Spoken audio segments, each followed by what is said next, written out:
એક વાત પેરેન્ટ્સના હેલ્થ માટે. 40 અપ પેરેન્ટ્સને છે ને એક પ્રોબ્લેમ રેગ્યુલર ઘણો ફેસ કરે છે અને એ છે ભૂલી જવું. શું કરવા ગયા હતા અને શું કરીને આવ્યા ને એ ભૂલી ગયા. કઈ વસ્તુ ક્યાં રાખી છે એ ભૂલી ગયા.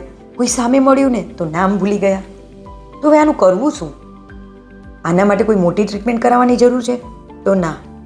આનું એક સિમ્પલ સોલ્યુશન છે અને એ છે તમે કોઈ નવો શોખ વિકસાવો, કોઈ નવી પ્રવૃત્તિમાં રસ લ્યો અને એ શીખવા માટે પ્રયત્ન કરો.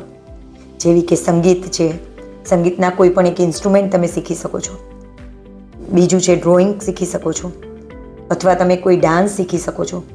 તમને જે પણ પ્રવૃત્તિ ગમતી હોય અથવા નાનપણમાં શીખવાની બહુ ગમતી હોય પણ તમે શીખી શક્યા ના હોય, અથવા તમને આવડતી હોય તો તમે એમાં વધારે આગળ પ્રેક્ટિસ કરી શકો છો. કંઈ પણ રીતે તમે આવી પ્રવૃત્તિ કરો છો ને ત્યારે તમારું બ્રેઇન ખૂબ એક્ટિવ થાય છે, તમારું આઈ અને હેન્ડનું કોર્ડિનેશન વધી જાય છે, આપણો કોન્ફિડન્સ ખૂબ બિલ્ડઅપ થઈ જાય છે. તો આ દરેક વસ્તુ જો ફાયદોકારક નીવડતી હોય તો આ તો ચોક્કસ કરવી જોઈએ ને. તો આપને થાય હવે આ ઉંમરે થોડું અમે શીખવા જઈએ, તો શીખવા જઈ શકાય છે, કેમ નહીં? તમે એના માટે ગ્રુપ બનાવી શકો છો, તમારા બાળકો સાથે શીખવા જઈ શકો છો, તમારી આજુબાજુના એરિયામાં શીખવા જઈ શકો છો. જે પણ તમને ગમે તમે શીખવાનું શરૂઆત કરશો ને ત્યાં તમને પરિવર્તન આપોઆપ જોવા મળશે. અને તમને ખબર છે આનો સૌથી મોટો ફાયદો શું છે? તમને શીખતા જોઈને તમારા બાળકો તો આપોઆપ મોટિવેટ થઈ જશે. તો મને ડીએમમાં ચોક્કસ જણાવો એવો કયો શોખ છે જે તમે હવે શીખવા માંગો છો.